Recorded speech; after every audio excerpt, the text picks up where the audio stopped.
लीजिए सुनिए मुंशी प्रेमचंद के लिखे कथा संग्रह मानसरोवर 1 की कहानी शांति। स्वर्गीय देवनाथ मेरे अभिन्न मित्रों में थे। आज भी जब उनकी याद आती है तो वो रंगरेलियां आंखों में फिर जाती हैं और कहीं एकांत में जाकर जरा देर रो लेता हूं। हमारे और उनके बीच में 200-250 मील का अंतर था। मैं लखनऊ में था, वो दिल्ली में, लेकिन ऐसा शायद ही कोई महीना जाता हो कि हम आपस में न मिल पाते हों।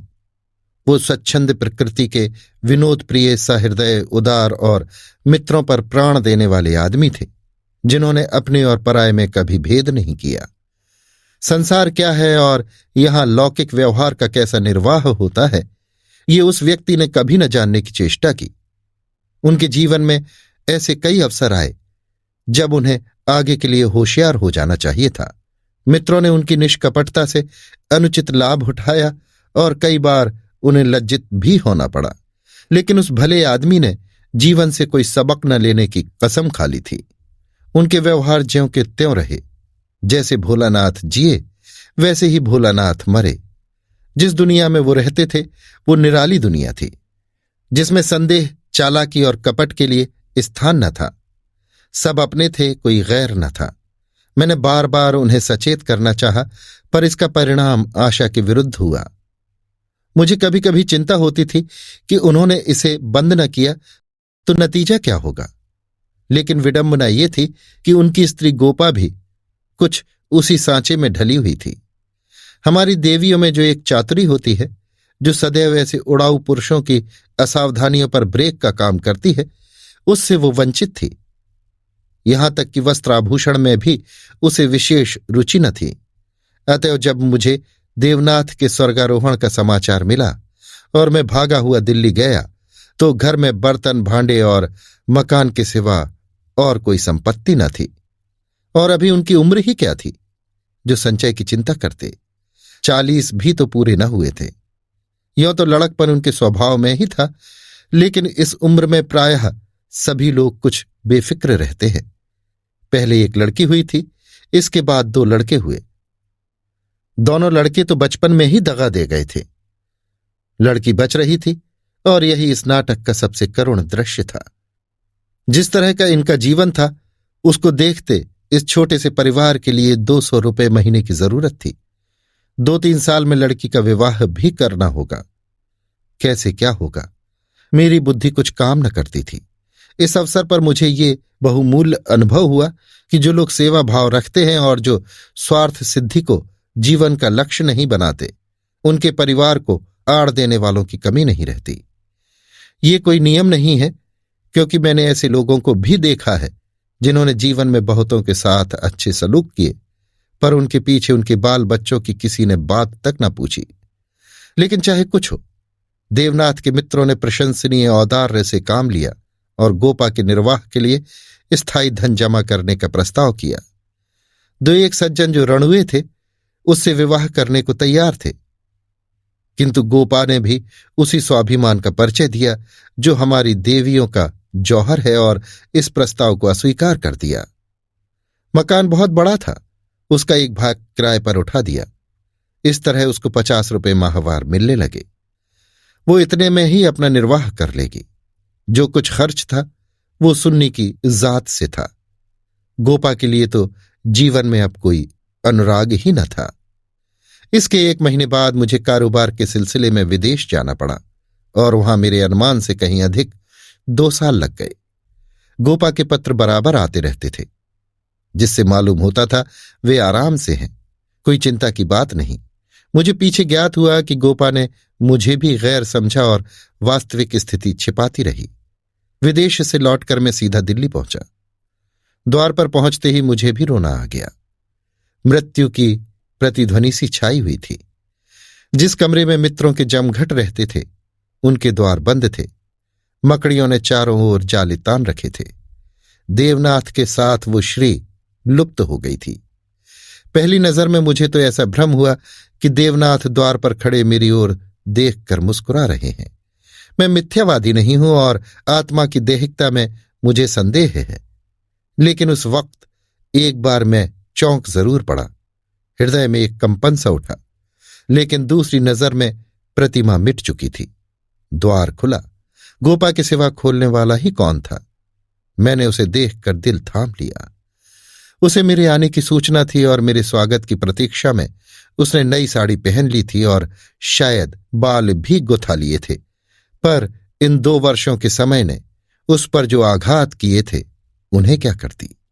नारियों के जीवन में ये वो अवस्था है जब रूप लावण्य अपने पूरे विकास पर होता है, जब उसमें अलहड़पन, चंचलता और अभिमान की जगह आकर्षण, माधुर्य और रसिकता आ जाती है। लेकिन गोपा का यौवन बीत चुका था। उसके मुख पर झुर्रियां और विषाद की रेखाएं अंकित थीं, जिन्हें उसकी प्रयत्नशील प्रसन्नता भी ना मिटा सकती थी।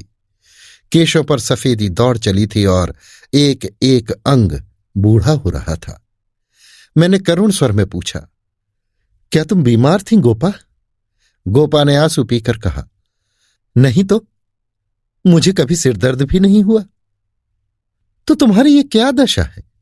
बिल्कुल बूढ़ी हो गई हो। तो जवानी लेकर करना ही क्या है? मेरी उम्र भी तो 35 के ऊपर हो गई। 35 की उम्र तो बहुत नहीं होती। हाँ, उनके लिए जो बहुत दिन जीना चाहते हैं। मैं तो चाहती हूं जितनी जल्द हो सके जीवन का अंत हो जाए। बस सुन्नी के ब्याह की चिंता है। इससे छुट्टी पा जाऊं, मुझे जिंदगी की परवाह ना रहेगी। अब मालूम हुआ कि जो सज्जन इस मकान में किराएदार हुए थे वो थोड़े दिनों के बाद तब्दील होकर चले गए और तब से कोई दूसरा किराएदार ना आया। मेरे हृदय में बरछी सी चुभ गई। इतने दिनों इन बेचारों का निर्वाह कैसे हुआ, ये कल्पना ही दुखद थी। मैंने विरक्त मन से कहा, लेकिन तुमने मुझे सूचना क्यों न दी? क्या मैं बिल्कुल गैर हूं? गोपा ने लज्जित होकर कहा, नहीं नहीं, ये बात नहीं है। तुम्हें गैर समझूंगी तो अपना किसे समझूंगी? मैंने समझा परदेश में तुम खुद अपने झमेले में पड़े होगे, तुम्हें क्यों सताऊं। किसी न किसी तरह दिन कट ही गए। घर में और कुछ न था तो थोड़े से गहने तो थे ही। अब सुनीता के विवाह की चिंता है। पहले मैंने सोचा था इस मकान को निकाल दूंगी, 20-22 हजार मिल जाएंगे, विवाह भी हो जाएगा और कुछ मेरे लिए बचा भी रहेगा। लेकिन बात को मालूम हुआ कि मकान पहले ही रेहन हो चुका है और सूद मिलाकर उस पर 20 हजार हो गए हैं। महाजन ने इतनी ही दया क्या कम की कि मुझे घर से निकाल न दिया। इधर से तो अब कोई आशा नहीं है। बहुत हाथ पांव जोड़ने पर संभव है महाजन से 2-2.5 हजार मिल जाएं। इतने में क्या होगा, इसी फिक्र में घुली जाती हूं। लेकिन मैं भी कितनी मतलबी हूं। न तुम्हें हाथ मुंह धोने को पानी दिया, न कुछ जलपान लाई और अपना दुखड़ा ले बैठी। अब आप कपड़े उतारिए और आराम से बैठिए। कुछ खाने को लाऊं, खा लीजिए, तब बातें हों। घर पर तो सब कुशल है? मैंने कहा, मैं तो सीधे बंबई से यहां आ रहा हूं, घर कहां गया? गोपा ने तिरस्कार भरी आंखों से देखा, पर उस तिरस्कार की आड़ में घनिष्ठ आत्मीयता बैठी झांक रही थी। मुझे ऐसा जान पड़ा उसके मुख की झुर्रियां मिट गई हैं। पीछे मुख पर हल्की सी लाली दौड़ गई। उसने कहा, इसका फल ये होगा कि तुम्हारी देवी जी तुम्हें कभी यहां ना आने देंगी। मैं किसी का गुलाम नहीं हूं। किसी को अपना गुलाम बनाने के लिए पहले खुद भी उसका गुलाम बनना पड़ता है। शीतकाल की संध्या देखते ही देखते दीपक जलाने लगी। सुन्नी लालटेन लेकर कमरे में आई। 2 साल पहले की अबोध और कृशतनु बालिका रूपवती युवती हो गई थी, जिसकी हर एक चितवन, हर एक बात उसकी गौरवशाली प्रकृति का पता दे रही थी। जिसे मैं गोद में उठाकर प्यार करता था, उसकी तरफ आज आंखें न उठा सका, और वो जो मेरे गले से लिपटकर प्रसन्न होती थी, आज मेरे सामने खड़ी भी न रह सकी। जैसे मुझसे कोई वस्तु छिपाना चाहती है और जैसे मैं उस वस्तु को छिपाने का अवसर दे रहा हूं। मैंने पूछा, अब तुम किस दर्जे में पहुंची सुन्नी? उसने सिर झुकाए हुए जवाब दिया, 10वें में हूं। घर का भी कुछ कामकाज करती हो? अम्मा जब करने भी थे। गोपा बोली, मैं नहीं करने देती या खुद किसी काम के नगीच नहीं जाती? सुन्नी मुंह फेर कर हंसती हुई चली गई।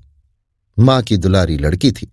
जिस दिन वो गृहस्थी का काम करती, उस दिन शायद गोपा रो रो कर आंखें फोड़ लेती। वो खुद लड़की को कोई काम न करने देती थी, मगर सबसे शिकायत करती थी कि वो कोई काम नहीं करती। ये शिकायत भी उसके प्यार का ही एक करिश्मा था। हमारी मर्यादा हमारे बाद भी जीवित रहती है। मैं भोजन करके लेटा तो गोपा ने फिर सुन्नी के विवाह की तैयारियों की चर्चा छेड़ दी। इसके सिवा उसके पास और बात ही क्या थी। लड़के तो बहुत मिलते हैं, लेकिन कुछ हैसियत भी तो हो। लड़की को ये सोचने का अवसर क्यों मिले कि दादा होते तो शायद मेरे लिए इससे अच्छा घर वर ढूंढते। फिर गोपा ने डरते डरते लाला मदारी लाल के लड़के का जिक्र किया। मैंने चकित होकर उसकी तरफ देखा। मदारी लाल पहले इंजीनियर थे, अब पेंशन पाते थे। लाखों रुपए जमा कर लिए थे, पर अब तक उनके लोभ की भूख न बुझी थी। गोपा ने घर भी वो छांटा जहां उसकी रसाई कठिन थी। मैंने आपत्ति की, मदारी लाल तो बड़ा दुर्जन मनुष्य है। गोपा ने दांतों तले जीभ दबाकर कहा, अरे नहीं भैया, तुमने उन्हें पहचाना न होगा। मेरे ऊपर बड़े दयालु हैं, कभी कभी आकर कुशल समाचार पूछ जाते हैं। लड़का ऐसा होनहार है कि मैं तुमसे क्या कहूं। फिर उनके यहां कमी किस बात की है? ये ठीक है कि पहले वो खूब रिश्वत लेते थे, लेकिन यहां धर्मात्मा कौन है? कौन अवसर पाकर छोड़ देता है? मदारी लाल ने तो यहां तक कह दिया कि वो मुझसे दहेज नहीं चाहते, केवल कन्या चाहते हैं। सुन्नी उनके मन में बैठ गई है। मुझे गोपा की सरलता पर दया आई, लेकिन मैंने सोचा क्यों इसके मन में किसी के प्रति अविश्वास उत्पन्न करूं। संभव है मदारी लाल वो न रहे हों। चित्त की भावनाएं बदलती भी रहती हैं। मैंने अर्ध सहमत होकर कहा, मगर ये तो सोचो, उनमें और तुम में कितना अंतर है। शायद अपना सर्वस्व अर्पण करके भी उनका मुंह सीधा न कर सको। लेकिन गोपा के मन में बात जम गई थी। सुन्नी को वो ऐसे घर में चाहती थी जहां वो रानी बनकर रहे। दूसरे दिन प्रातःकाल मैं मदारी लाल के पास गया और उनसे मेरी जो बातचीत हुई उसने मुझे मुग्ध कर दिया। किसी समय वो लोभी रहे होंगे, इस समय तो मैंने उन्हें बहुत ही सहृदय, उदार और विनयशील पाया। बोले, भाई साहब, मैं देवनाथ जी से परिचित हूं। आदमियों में रतन थे। उनकी लड़की मेरे घर आए, ये मेरा सौभाग्य है। आप उनकी मां से कह दें, मदारी लाल उनसे किसी चीज की इच्छा नहीं रखता। ईश्वर का दिया हुआ मेरे घर में सब कुछ है। मैं उन्हें जेरबार नहीं करना चाहता। मेरे दिल का बोझ उतर गया। हम सुनी सुनाई बातों से दूसरों के संबंध में कैसी मिथ्या धारणा कर लिया करते हैं, इसका बड़ा शुभ अनुभव हुआ। मैंने आकर गोपा को बधाई दी। ये निश्चय हुआ कि गर्मियों में विवाह कर दिया जाए। ये 4 महीने गोपा ने विवाह की तैयारियों में काटे। मैं महीने में एक बार अवश्य उससे मिल आता था, पर हर बार खिन्न होकर लौटता। गोपा ने अपनी कुल मर्यादा का न जाने कितना महान आदर्श अपने सामने रख लिया था। पगली इस भ्रम में पड़ी हुई थी कि उसका उत्साह नगर में अपनी यादगार छोड़ जाएगा। ये न जानती थी कि यहां ऐसे तमाशे रोज होते हैं और आए दिन भुला दिए जाते हैं। शायद वो संसार से ये श्रेय लेना चाहती थी कि इस गई बीती दशा में भी लुटा हुआ हाथी 9 लाख का है। पग पग पर उसे देवनाथ की याद आती। वो होते तो ये काम यों न होता, यों होता, और तब रोती। मदारी लाल सज्जन है, ये सत्य है, लेकिन गोपा का अपनी कन्या के प्रति भी कुछ धर्म है। कौन उसके 10-5 लड़कियां बैठी हुई हैं, वो तो दिल खोलकर अरमान निकालेगी। सुन्नी के लिए उसने जितने गहने और जोड़े बनवाए थे, उन्हें देखकर मुझे आश्चर्य होता था। जब देखो कुछ न कुछ सी रही है। कभी सुनारों की दुकान पर बैठी हुई है, कभी मेहमानों के आदर सत्कार का आयोजन कर रही है। मोहल्ले में ऐसा बिरला ही कोई संपन्न मनुष्य होगा जिससे उसने कुछ कर्ज न लिया हो। वो इसे कर्ज समझती थी, पर देने वाले दान समझ कर देते थे। सारा मोहल्ला उसका सहायक था। सुन्नी अब मोहल्ले की लड़की थी। गोपा की इज्जत सबकी इज्जत है, और गोपा के लिए तो नींद और आराम हराम था। दर्द से सिर फटा जा रहा है। आधी रात हो गई, मगर वो बैठी कुछ न कुछ सी रही है, या इस कोठी का ध्यान उस कोठी कर रही है।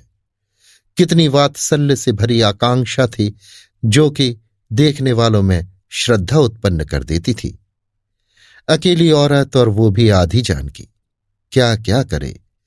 जो काम दूसरों पर छोड़ देती है उसी में कुछ न कुछ कसर रह जाती है, पर उसकी हिम्मत है कि किसी तरह हार नहीं मानती। पिछली बार उसकी दशा देखकर मुझसे रहा न गया। बोला, गोपा देवी, अगर तुम मरना ही चाहती हो तो विवाह हो जाने के बाद मरो।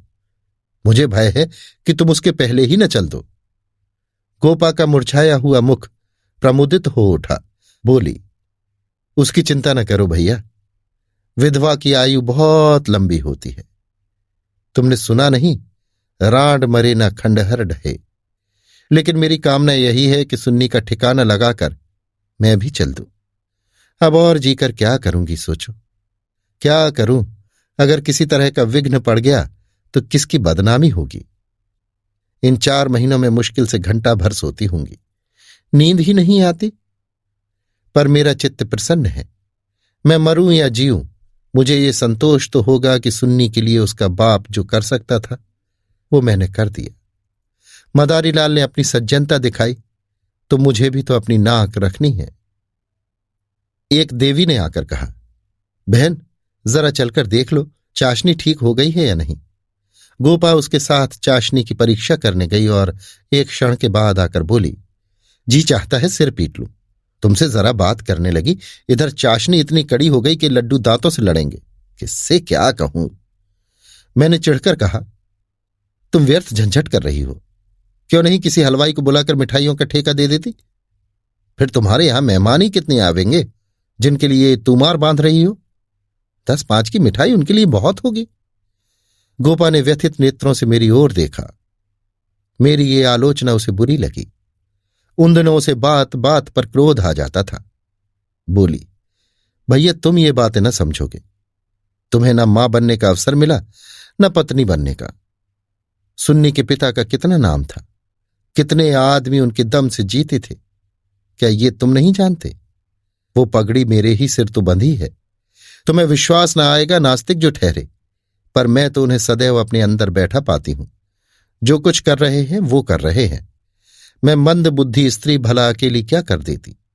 वही मेरे सहायक हैं, वही मेरे प्रकाश हैं। ये समझ लो कि ये देह मेरी है, पर इसके अंदर जो आत्मा है वो उनकी है।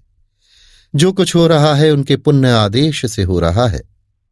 तुम उनके मित्र हो। तुमने अपने सैकड़ों रुपए खर्च किए और इतना हैरान हो रहे हो। मैं तो उनकी सहगामनी हूं, लोक में भी परलोक में भी। मैं अपना सा मुंह लेकर रह गया। जून में विवाह हो गया। गोपा ने बहुत कुछ दिया और अपनी हैसियत से बहुत ज्यादा दिया, लेकिन फिर भी उसे संतोष न हुआ।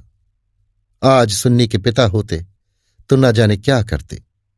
बराबर रोती रही। जाड़ों में मैं फिर दिल्ली गया। मैंने समझा कि अब गोपा सुखी होगी। लड़की का घर और वर दोनों आदर्श हैं। गोपा को इसके सिवा और क्या चाहिए। लेकिन सुख उसके भाग्य में ही न था। अभी कपड़े भी न उतारने पाया था कि उसने अपना दुखड़ा शुरू कर दिया। भैया घर द्वार सब अच्छा है, सास ससुर भी अच्छे हैं, लेकिन जमाई निकम्मा निकला। सुन्नी बेचारी रो रो कर दिन काट रही है। तुम उसे देखो तो पहचान न सको। उसकी परछाई मात्र रह गई है। अभी कई दिन हुए आई हुई थी। उसकी दशा देखकर छाती फटती थी, जैसे जीवन में अपना पथ खो बैठी हो। न तन बदन की सुध है, न कपड़े लत्ते की। मेरी सुन्नी की दुर्गत होगी, ये तो स्वप्न में भी न सोचा था। बिल्कुल गुमसुम हो गई। कितना पूछा बेटी तुमसे, वो क्यों नहीं बोलता, किस बात पर नाराज है, लेकिन कुछ जवाब ही नहीं देती। बस आंखों से आंसू बहते। मेरी सुन्नी कुएं में गिर गई। मैंने कहा, तुमने उसके घर वालों से पता नहीं लगाया। लगाया क्यों नहीं भैया, सब हाल मालूम हो गया। लौंडा चाहता है मैं चाहे जिस राह जाऊं सुन्नी मेरी पूजा करती रहे। सुन्नी भला इसे क्यों सहने लगी। उसे तो तुम जानते हो कितनी अभिमानी है। वो उन स्त्रियों में नहीं है जो पति को देवता समझती हैं और उसका दुर्व्यवहार सहती रहती हैं। उसने सदैव दुलार और प्यार पाया है। बाप भी उस पर जान देता था। मैं आंख की पुतली समझती थी। पति मिला छैला, जो आधी आधी रात तक मारा मारा फिरता है। दोनों में क्या बात हुई ये कौन जान सकता है, लेकिन दोनों में कोई गांठ पड़ गई है। न वो सुन्नी की परवाह करता है, न सुन्नी उसकी परवाह करती है, मगर वो तो अपने रंग में मस्त है। सुन्नी प्राण दिए देती है, उसके लिए सुन्नी की जगह मुन्नी है, सुन्नी के लिए उसकी उपेक्षा है और रुदन है। मैंने कहा, लेकिन तुमने सुन्नी को समझाया नहीं। उस लौंडे का क्या बिगड़ेगा, इसकी तो जिंदगी खराब हो जाएगी। गोपा की आंखों में आंसू भर आए। बोली, भैया किस दिल से समझाऊं। सुन्नी को देखकर तो मेरी छाती फटने लगती है। बस यही जी चाहता है कि इसे अपने कलेजे में ऐसे रख लूं कि इसे कोई कड़ी आंख से देख भी न सके। सुन्नी फूहड़ होती, कटुभाषणी होती, आराम तलब होती तो समझाती भी।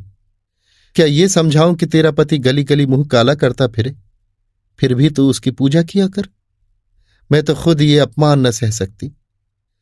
स्त्री पुरुष में विवाह की पहली शर्त यह है कि दोनों 16 आने एक दूसरे के हो जाएं।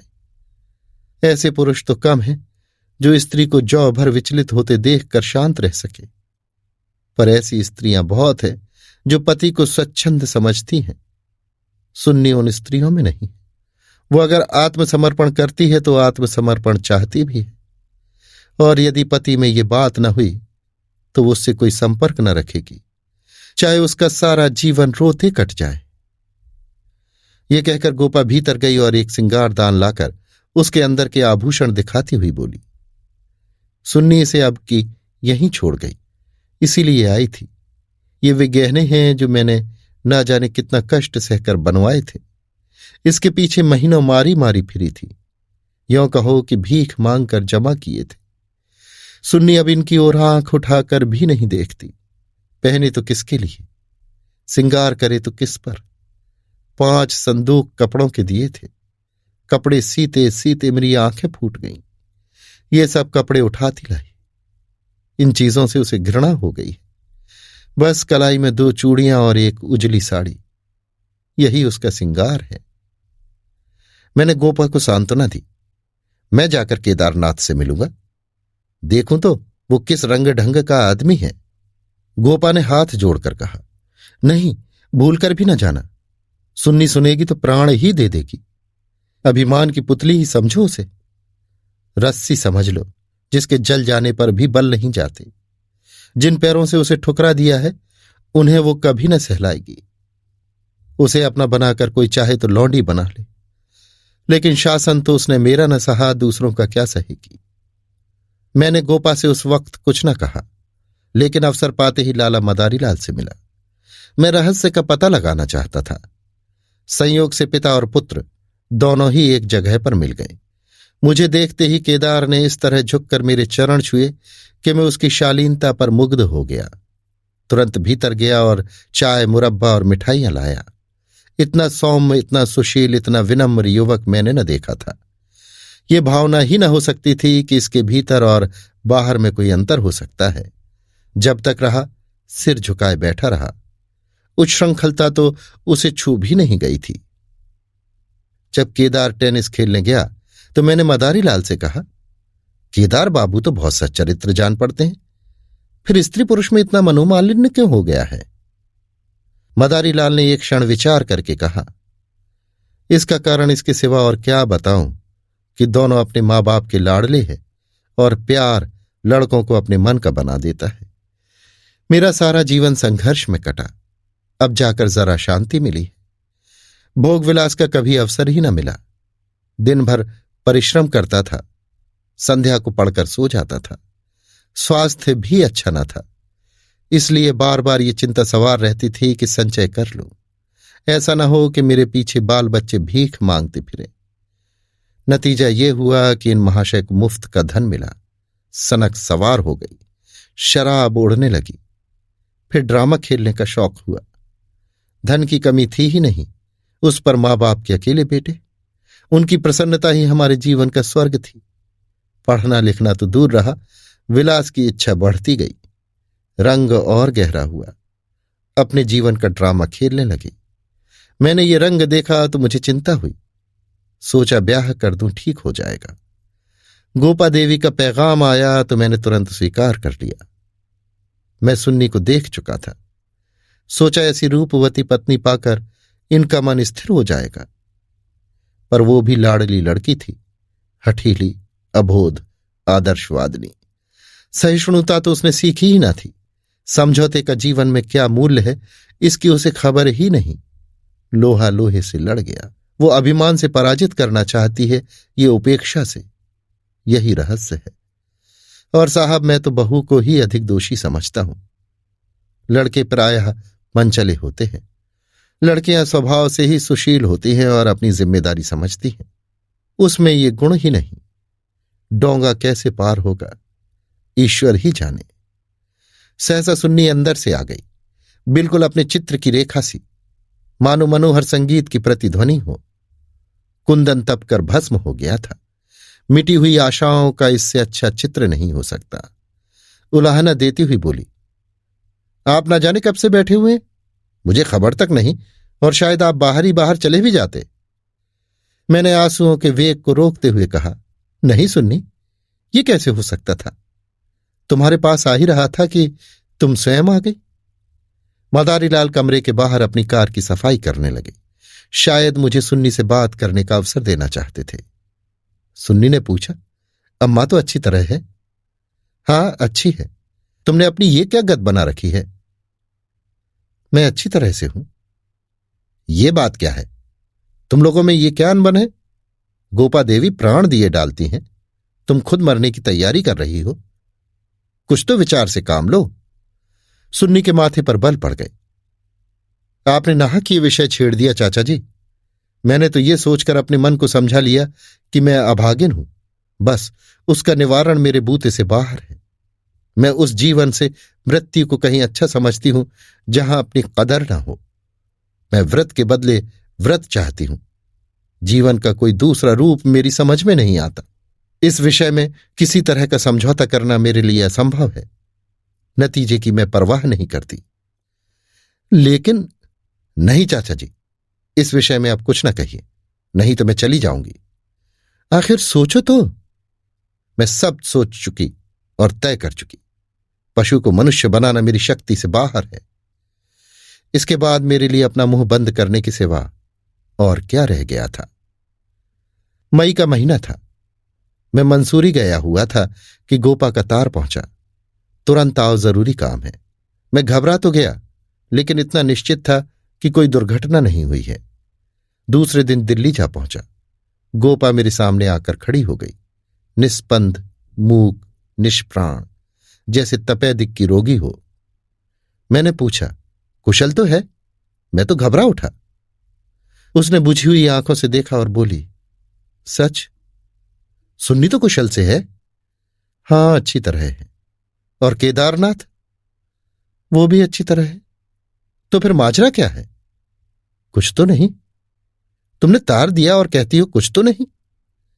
दिल घबरा रहा था, इससे तुम्हें बुला लिया। सुन्नी को किसी तरह समझाकर यहां लाना है। मैं तो सब कुछ करके हार गई। क्या इधर कोई नई बात हो गई? नई तो नहीं है, लेकिन एक तरह मैं नई ही समझो। केदार एक एक्ट्रेस के साथ कहीं भाग गया। 1 सप्ताह से उसका कहीं पता नहीं है। सुन्नी से कह गया है, जब तक तुम रहोगी घर में नहीं आऊंगा। सारा घर सुन्नी का शत्रु हो रहा है, लेकिन वो वहां से टलने का नाम नहीं लेती। सुना है केदार अपने बाप के दस्तखत बनाकर कई हजार रुपए बैंक से ले गया है। तुम सुन्नी से मिली थी? हां, 3 दिन से बराबर जा रही हूं। वो नहीं आना चाहती तो रहने क्यों नहीं देती? वहां घुट घुट कर मर जाएगी। मैं उन्हीं पैरों लाला मदारीलाल के घर चला। हालांकि मैं जानता था कि सुन्नी किसी तरह न आएगी, मगर वहां पहुंचा तो देखा कोहराम मचा हुआ है। मेरा कलेजा धक से रह गया। वहां तो अर्थी सज रही थी। मोहल्ले के सैकड़ों आदमी जमा थे। घर में से हाय हाय की क्रंदन ध्वनि आ रही थी। ये सुन्नी का शव था। मदारीलाल मुझे देखते ही मुझसे उन्मत्त की भांति लिपट गए और बोले, भाई साहब, मैं तो लुट गया। लड़का भी गया, बहू भी गई, जिंदगी ही गारत हो गई। मालूम हुआ कि जब से केदार गायब हो गया था, सुन्नी और भी ज्यादा उदास रहने लगी थी। उसने उसी दिन अपनी चूड़ियां तोड़ डाली थी और मांग का सिंदूर पोंछ डाला था। सास ने जब आपत्ति की तो उनको अपशब्द कहे। मदारीलाल ने समझाना चाहा तो उन्हें भी जली कटी सुनाई। ऐसा अनुमान होता था उन्माद हो गया है। लोगों ने उससे बोलना छोड़ दिया था। आज प्रातःकाल यमुना स्नान करने गई। अंधेरा था, सारा घर सो रहा था, किसी को नहीं जगाया। जब दिन चढ़ गया और बहू घर में न मिली तो उसकी तलाश होने लगी। दोपहर को पता लगा कि यमुना गई है। लोग उधर भागे, वहां उसकी लाश मिली। पुलिस आई, शव की परीक्षा हुई, अब जाकर शव मिला है। मैं कलेजा थाम कर बैठ गया। अभी थोड़े दिन पहले जो सुंदरी पालकी पर सवार होकर आई थी, आज वो 4 के कंधे पर जा रही है। मैं अर्थी के साथ हो लिया और वहां से लौटा तो रात के 10 बज गए थे। मेरे पांव कांप रहे थे। मालूम नहीं ये खबर पाकर गोपा की क्या दशा होगी। प्राणांत न हो जाए, मुझे यही भय हो रहा था। सुन्नी उसकी प्राण थी, उसकी जीवन का केंद्र थी। उस दुखिया के उद्यान में यही पौधा बच रहा था। उसे वो हृदय रक्त से सींच सींच कर पाल रही थी। उसके वसंत का सुनहरा स्वप्न ही उसका जीवन था। उसमें कोपलें निकलेंगी, फूल खिलेंगे, फल लगेंगे, चिड़िया उसकी डाली पर बैठकर अपने सुहाने राग गावेगी।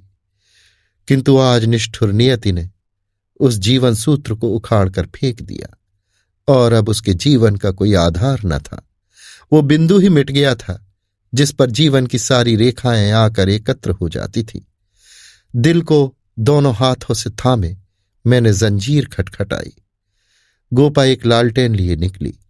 मैंने गोपा के मुख पर एक नए आनंद की झलक देखी। मेरी शोक मुद्रा देखकर उसने मातृवत प्रेम से मेरा हाथ पकड़ लिया और बोली, आज तो तुम्हारा सारा दिन रोते ही कटा। अर्थी के साथ बहुत से आदमी रहे होंगे। मेरे जी में भी आया कि चलकर सुन्नी के अंतिम दर्शन कर लूं, लेकिन मैंने सोचा जब सुन्नी ही ना रही तो उसकी लाश में क्या रखा है। ना गई। मैं विस्मय से गोपा का मुंह देखने लगा तो इसे ये शोक समाचार मिल चुका है। फिर भी ये शांति और अविचल धैर्य। बोला, अच्छा किया ना गई, रोना ही तो था। हां और क्या, रोई यहां भी, लेकिन तुमसे सच कहती हूं, दिल से नहीं रोई। न जाने कैसे आंसू निकल आए। मुझे तो सुन्नी की मौत से प्रसन्नता हुई। दुखिया अपनी मान मर्यादा लिए संसार से विदा हो गई, नहीं तो न जाने क्या क्या देखना पड़ता। इसलिए और भी प्रसन्न हूं कि उसने अपनी आन निभा दी। स्त्री के जीवन में प्यार न मिले तो उसका अंत हो जाना ही अच्छा। तुमने सुन्नी की मुद्रा देखी थी? लोग कहते हैं ऐसा जान पड़ता था मुस्कुरा रही है। मेरी सुन्नी सचमुच देवी थी। भैया, आदमी इसलिए थोड़े ही जीना चाहता है कि रोता रहे। जब मालूम हो गया कि जीवन में दुख के सिवा कुछ नहीं है तो आदमी जीकर क्या करे? किस लिए जिए? खाने और सोने और मर जाने के लिए? ये मैं नहीं कहती कि मुझे सुन्नी की याद ना आएगी और मैं उसे याद करके रोऊंगी नहीं, लेकिन वो शोक के आंसू न होंगे। बहादुर बेटे की मां उसकी वीरगति पर प्रसन्न होती है। सुन्नी की मौत में क्या कुछ कम गौरव है? मैं आंसू बहाकर उस गौरव का अनादर कैसे करूं? वो जानती है, और चाहे सारा संसार उसकी निंदा करे, उसकी माता सराहना ही करेगी। उसकी आत्मा से ये आनंद भी छीन लूं? लेकिन अब रात ज्यादा हो गई है, ऊपर जाकर सो रहो। मैंने तुम्हारी चारपाई बिछा दी है, मगर देखो अकेले पड़े पड़े रोना नहीं। सुन्नी ने वही किया जो उसे करना चाहिए था। उसके पिता होते तो आज सुन्नी की प्रतिमा बनाकर पूजते। मैं ऊपर जाकर लेटा तो मेरे दिल का बोझ बहुत हल्का हो गया था, किंतु रह रहकर ये संदेह हो जाता था कि गोपा की ये शांति उसकी अपार व्यथा का ही रूप तो नहीं है। अभी आप सुन रहे थे मुंशी प्रेमचंद के लिखे कथा संग्रह मानसरोवर 1 की कहानी शांति।